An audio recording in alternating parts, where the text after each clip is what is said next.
Selamat pagi pemirsa. Meski kepemimpinan di Mahkamah Agung telah berganti, wajah keruh peradilan akibat tercemar oleh praktek koruptif, mafia hukum dan jual beli perkara masih saja tampak. Kasus demi kasus masih terjadi, mulai dari tingkat pengadilan negeri hingga Mahkamah Agung, yang memperlihatkan betapa rentannya sistem peradilan Indonesia dari intervensi dan penyalahgunaan wewenang.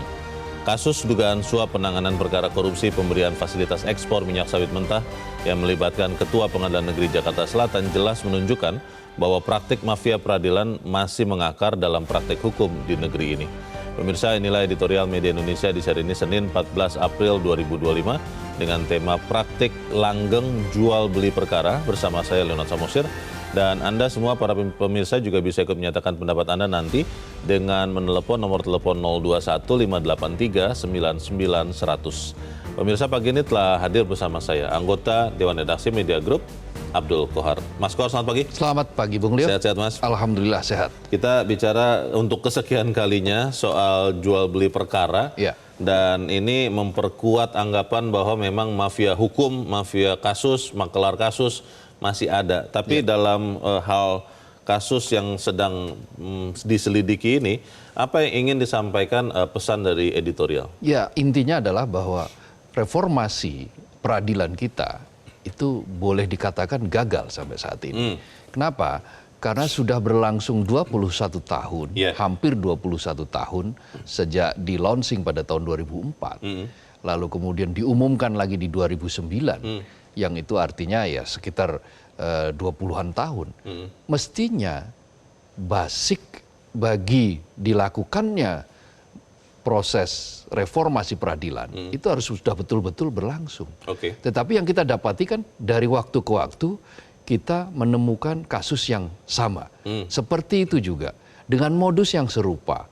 Apa yang menjerat kepala pengadilan negeri Jakarta Selatan, Ketua Pengadilan Negeri Jakarta Selatan, itu adalah sebuah potret bagaimana proses reformasi peradilan kita ternyata tidak berjalan kemana-mana. Hanya mandek di seperti itu saja. Karena masih gagal. Padahal kan dalam item-item reformasi di Mahkamah Agung, reformasi pengadilan, itu salah satu item yang juga menjadi sorotan itu adalah pengawasan. Pengawasan yang diperketat, yang diperbaiki sistemnya, sehingga berjenjang. Dan akhirnya apa? Dengan pengawasan yang ketat, pengawasan yang berjenjang, diharapkan para hakim, para wakil Tuhan di muka bumi itu bisa berlaku adil dan tidak pandang bulu, serta jauh dari perilaku-perilaku koruptif. Kalau dalam hal kasus yang sekarang menjerat Ketua PN Jakarta Selatan, itu kan waktu itu masih belum berfungsi sebagai Ketua PN ya? Iya, masih wakil Ketua PN Jakpus. Ya. Kasus itu ditangani. Sebetulnya yang harus mengawasi, seperti yang tadi kata Mas Kohar, yang harusnya mengawasi hakim ini siapa? Ya kan ada beberapa elemen. Yang pertama tentu saja ada komisi yudisial. Tetapi faktanya kan kewenangan komisi yudisial itu tidak terlampau jauh, tidak terlalu kuat. Komisi yudisial sampai sejauh ini didesain untuk menjadi sebuah lembaga yang ibarat gigi itu masih belum terlalu kuat taring-taringnya. Ini pertanyaan besar kita, kenapa kemudian pengawasan masih tetap seperti ini? Dan yang paling penting kalau menurut saya sih Mas Kohar, penindakannya. Tapi kita akan bahas itu dan pemirsa, inilah editorial Media Indonesia untuk hari ini Senin 14 April 2025, praktik langgeng jual beli perkara.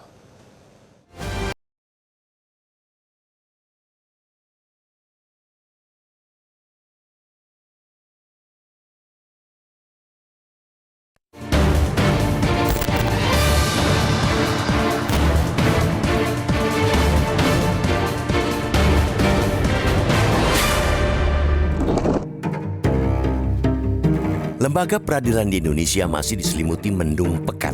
Meskipun kepemimpinan di Mahkamah Agung telah berganti, wajah keruh peradilan akibat tercemar oleh praktik koruptif, mafia hukum, dan jual beli perkara masih saja tampak.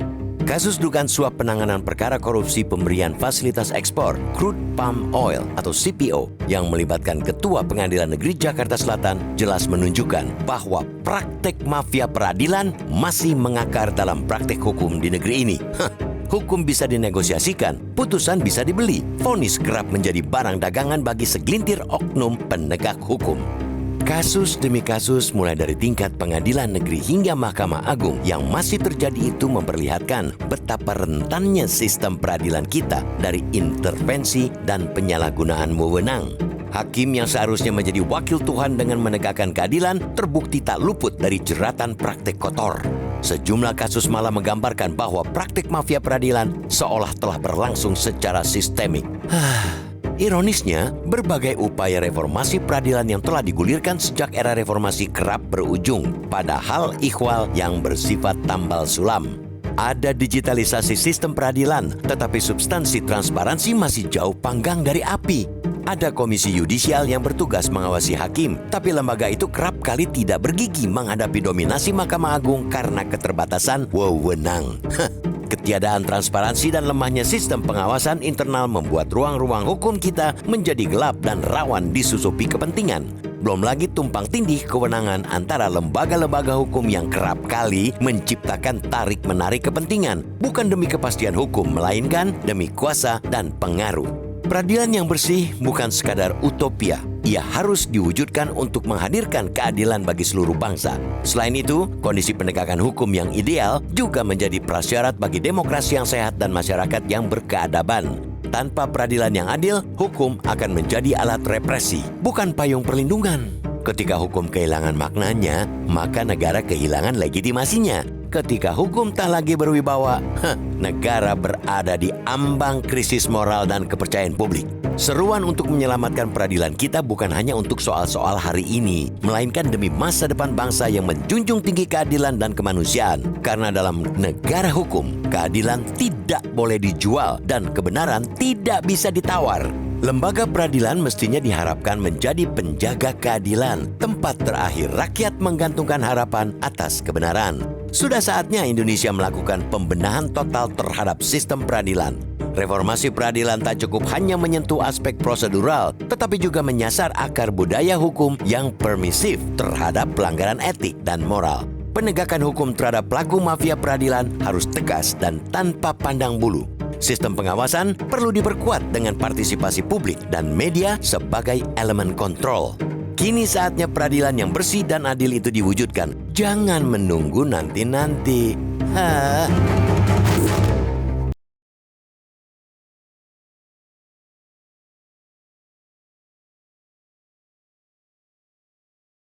Di bagian berikut Anda bisa ikut menyatakan pendapat Anda, pemirsa. Untuk saat ini tetaplah bersama kami.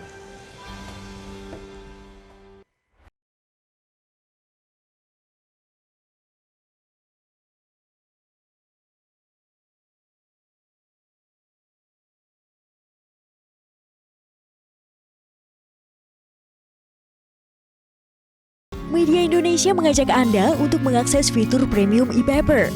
Dengan sajian konten berbasis intelektual dan meneguhkan kebangsaan, Media Indonesia tampil dengan lebih dinamis melalui e-paper Media Indonesia yang dapat Anda akses kapan saja, di mana saja. Caranya mudah, download aplikasi Media Indonesia di Android atau ketik link e-paper.mediaindonesia.com atau bisa scan QR Code pada layar kaca Anda. Klik tab e-paper di bagian samping layar tablet Anda, daftarkan data diri, serta pilih paket berlangganan e-paper Media Indonesia sesuai dengan kebutuhan Anda. Nikmati juga bonus spesial tambahan 4 halaman rubrik fokus setiap hari. Semua bisa Anda dapatkan hanya di e-paper Media Indonesia. Untuk informasi lebih lanjut, hubungi customer service di nomor 0811 1201 2018 atau kunjungi media sosial @Media Indonesia. Media Indonesia, referensi bangsa. Terima kasih Anda masih bersama kami dan sekarang kita akan mendengarkan juga Mas Kohar pendapat dari pemirsa Metro TV. Kita sudah terhubung dengan pemirsa Metro TV di Makassar, Sulawesi Selatan. Anda Ibu Lia. Ibu Lia, selamat pagi. Assalamualaikum. Waalaikumsalam, Bu Lia. Waalaikumsalam warahmatullahi. Bagaimana Bu pendapat Ibu? Silakan Bu. Ini terkait dengan praktik jual beli perkara. Singkat padat saja ya Bu. Silakan, Bu. Ya jelas kita ini masyarakat ini ya kecewa Pak ya. Karena setiap pergantian pimpinan negara itu mereka itu selalu menggebu-gebu bahwa mereka itulah yang ada di garda terdepan di dalam pemberantasan korupsi. Kenyataannya ya seperti sekarang ini kita lihat bukan lagi masyarakat lain yang melakukan korupsi, tapi mereka sendiri yang ada di dalam petugas ya. penegakan hukum itu sendiri. Nah ini jadi berarti makin parah. Ya, tidak ada, kemudian sanksi juga tidak ada efek jerah. Kenapa? Karena beda, tidak konsisten. Apa yang ada di atas kertas itu di lapangan beda. Ya, kan sudah dikatakan juga bahwa tidak ada gerasi untuk para koruptor ya. Ternyata kenyataannya mereka itu ya diberikan potongan setiap dan sebagainya, kemudian diberikan juga pelayanan di dalam tahanan dan sebagainya. Ya, yang melebihi dengan katanya kamar pribadi atau ruangan pribadi.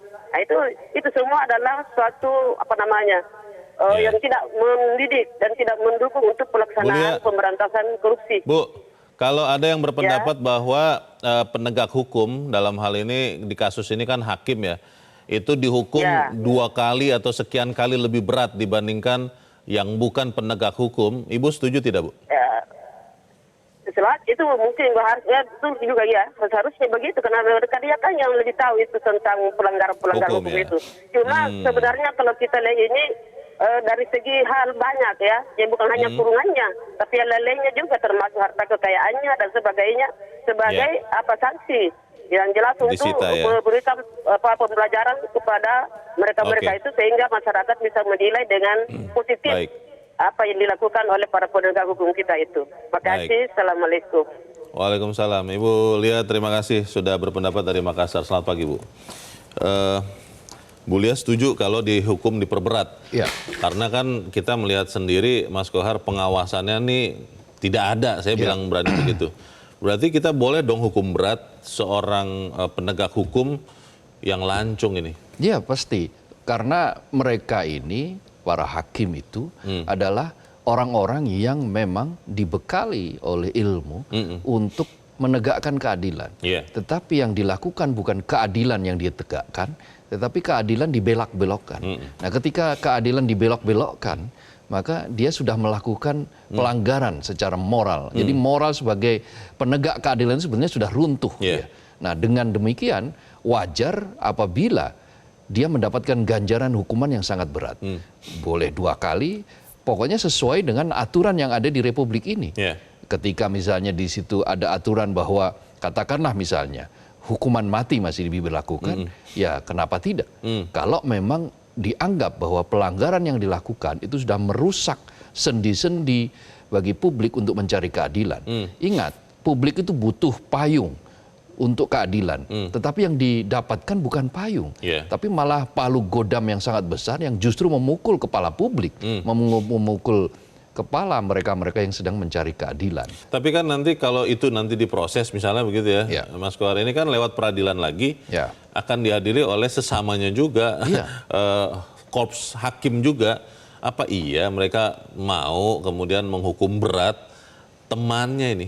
Ya, sampai saat ini memang kita hidup di dalam situasi ketika tingkat kepercayaan sudah semakin tipis. Distrust sudah semakin merajalela di sana-sana, di mana-mana. Karena itu menjadi tugas bagi para pemangku di bidang peradilan untuk menunjukkan bahwa mereka memang sedang menjalankan apa yang sudah menjadi tugasnya sebagai wakil Tuhan, yaitu menegakkan keadilan seadil-adilnya, sebenar-benarnya. Kita harus jeda dulu, Mas Kohar, dan pemirsa tetap bersama kami, Editorial Media Indonesia segera kembali.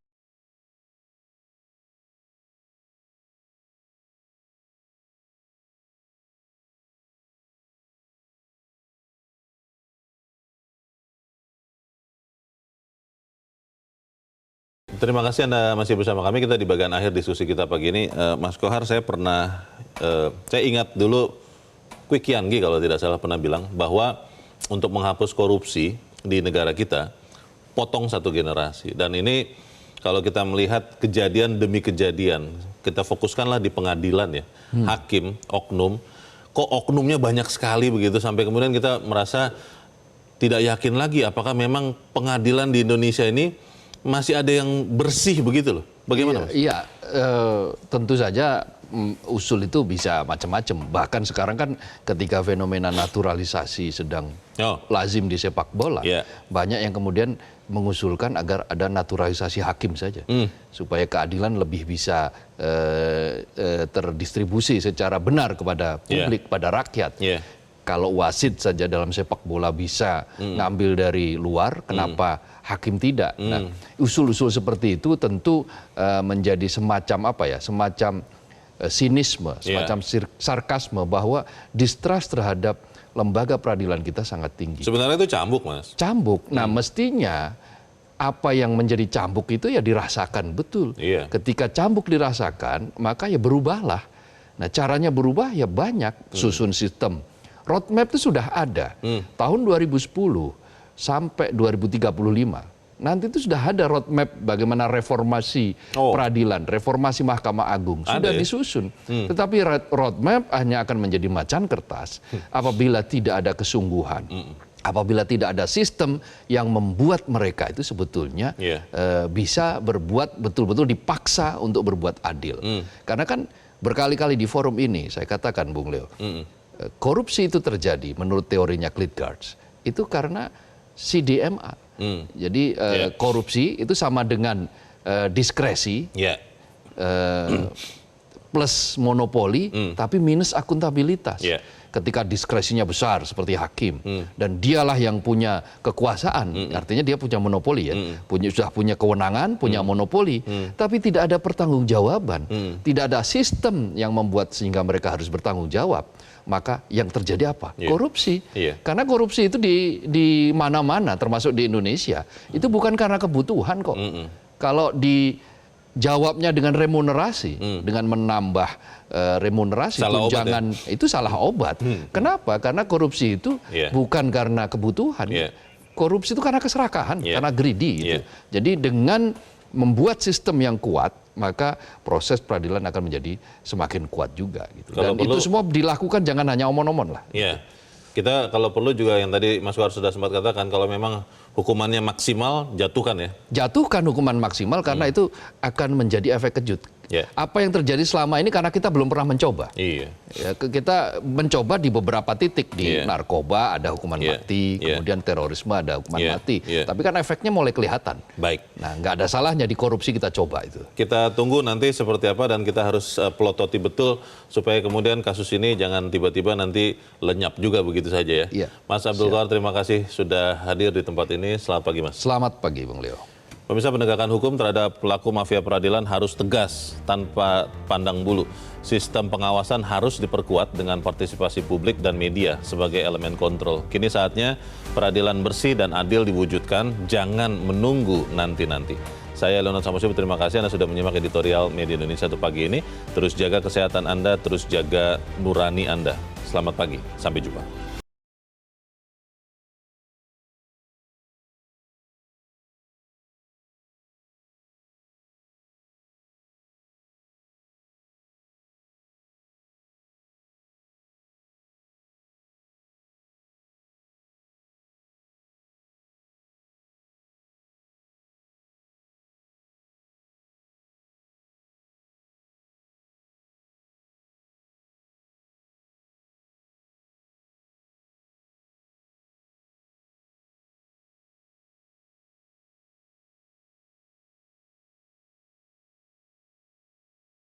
Jelajahi cara baru mendapatkan informasi. Download Metro TV Extend sekarang.